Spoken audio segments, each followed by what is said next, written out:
बांग्लादेश के साथ बहुत ज्यादा ही अत्याचार कर रहा था। तो इसमें भारत को भी फायदा हो गया। अब पाकिस्तान को लग गया कि हमारे हाथ से ये वाला एरिया जो पूर्वी पाकिस्तान है कहीं निकल ना जाए, तो इसने क्या किया, हथियारों की सप्लाई करना चालू किया पश्चिमी पाकिस्तान से। इस साइड से क्या किया, हथियारों की सप्लाई चालू किया। तो भारत ने नेवी लगा दिया। हमारा विमान वाहक पोत जिसका नाम था विक्रांत, उसको पूरी तरह से नीचे लगा दिया गया। और हमारे वायुसेना, नौसेना के जितने भी खतरनाक खतरनाक युद्धक जहाज थे, विमान वाहक बोट, पनडुब्बी इत्यादि को यहाँ लगा दिया गया।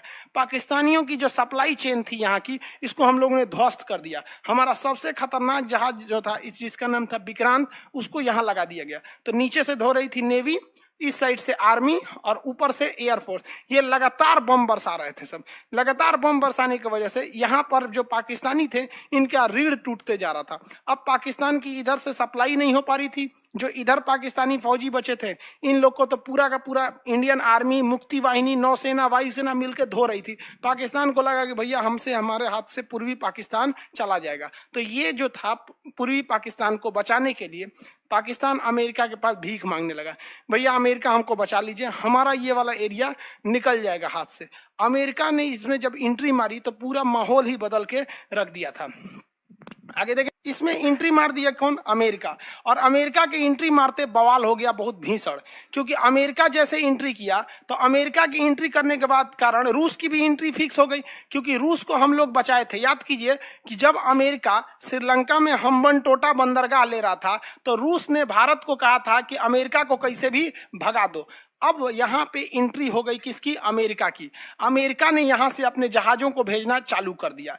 इन जहाजों के ग्रुप का नाम था 7th फ्लीट, 7वां बेड़ा। इनमें 30-40 तो पानी वाली जहाजें थी और हमारा एक अकेला विक्रांत कैसे टक्कर लेता इन 30-40 जहाजों से। अब यहाँ से कौन सा बेड़ा आ गया, 7वां बेड़ा आ गया। इंदिरा गांधी का हालत खराब, क्योंकि 7वां बेड़ा अगर पहुंच जाता तो वो परमाणु बम लेके आ रहा था। तब इंदिरा गांधी ने कहा बोला, रूस में खबर किया कि भैया हम आपको बचाए थे ना, इसी का आज हमको खामियाजा भुगतना पड़ रहा है कि अमेरिका से हमारी सीधी दुश्मनी हो गई है, अमेरिका मारने आ रहा है, प्लीज हमको बचा लीजिए। तो रूस ने क्या कहा, कोई दिक्कत नहीं, हम भी यहाँ से जहाजों का ग्रुप भेज देते हैं। तो इसने भी जहाजों का ग्रुप भेज दिया। उसका नाम था 40वां बेड़ा, 40th फ्लीट, 40th फ्लीट। इसमें उससे भी खतरनाक खतरनाक जहाज थे। और चूंकि रूस हमसे ज्यादा करीब है, यहाँ 40वां बेड़ा ने आके अपनी सारी जहाजों को लगा दिया।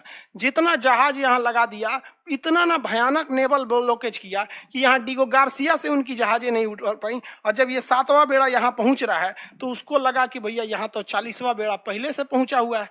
तो इन्होंने उसको धमकी दिया 40वां बेड़ा को कि भाग जाओ, हम अमेरिका वाले हैं, परमाणु बम लेके आए हैं। इसने कहा कि भैया तोरा से ज्यादा परमाणु बम है हमारे पास, 200 से ज्यादा परमाणु बम लेके हम आए हैं, तुमसे ज्यादा खतरनाक परमाणु बम है। तो कहा कि भाई तो डरने वाला नहीं है। और इसने क्या किया, अपने ऊपर एक ऑटोमेटिक हथियार सेट कर दिया जिसे कहा गया पैट्रियट मिसाइल।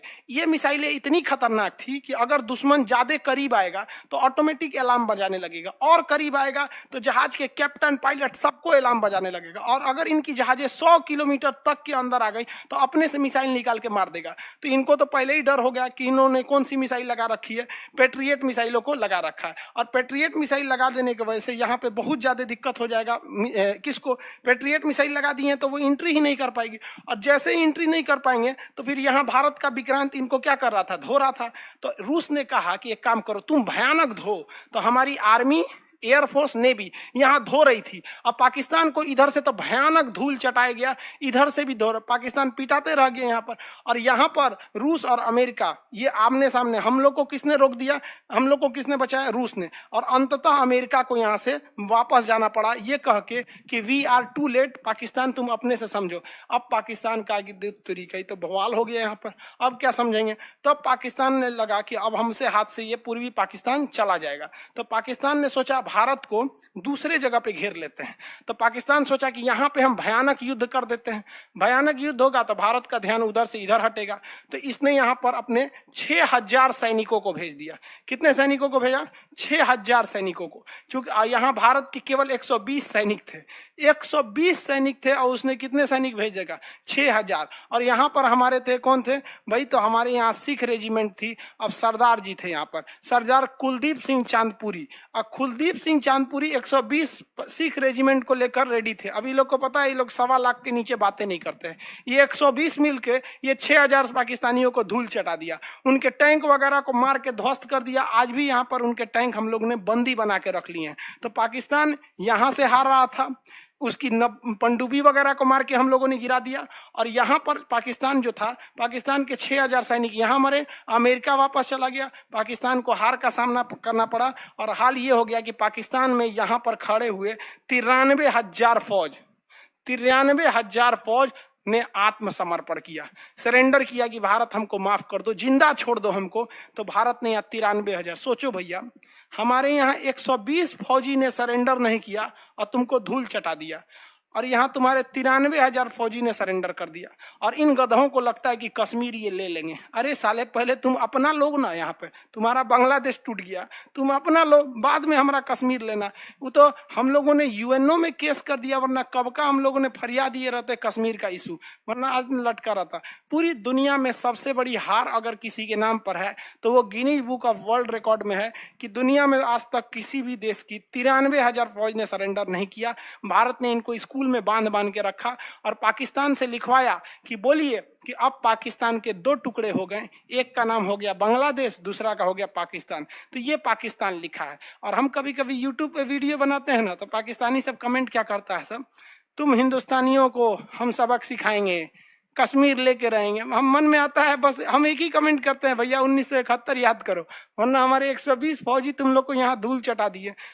हिंद महासागर में इतना दौड़ा दौड़ा मारा गया जिसका कोई हद नहीं। यहाँ पूर्वी पाकिस्तान में मुक्ति वाहिनी की क्या हो गई, जीत हो गई, और शेख मुजीबुर रहमान क्या बने, वहाँ के राष्ट्रपति प्रधानमंत्री बने। लेकिन पाकिस्तान दगाबाजी से तो बाज नहीं आएगा, आतंकवादी घटना में मरवा दिया। आतंकवादियों से किनको मरवा दिया, शेख मुजीबुर रहमान को मरवा दिया। आज उन्हीं की बेटी बैठी हुई है, क्या नाम है, शेख हसीना, जिनका भारत से बहुत अच्छा संबंध है। तो 1971 की लड़ाई हुई, जिसमें हम लोगों ने मुक्ति वाहिनी सेना को खड़ा किया, और 1972 में पाकिस्तान ने अंततः यह स्वीकार कर लिया कि अब पूर्वी पाकिस्तान उसका नहीं है, अब वो एक देश बन चुका है। तो क्वेश्चन पूछा था, पाकिस्तान ने बांग्लादेश को एक देश के रूप में कब स्वीकार किया था, तो 1972 में। लड़ाई कब हुई थी, 71 में। समझ में आ गया कि नहीं आ गया? सोचिए, यहाँ हमारे 120 फौजी पाकिस्तान में उन लोग को घुसने नहीं दिए। जब राजस्थान पढ़ाएंगे ना तब बताएंगे यहाँ पर। तो आज जो आप बांग्लादेश देख रहे हैं, पहले वो किसका था, पाकिस्तान का।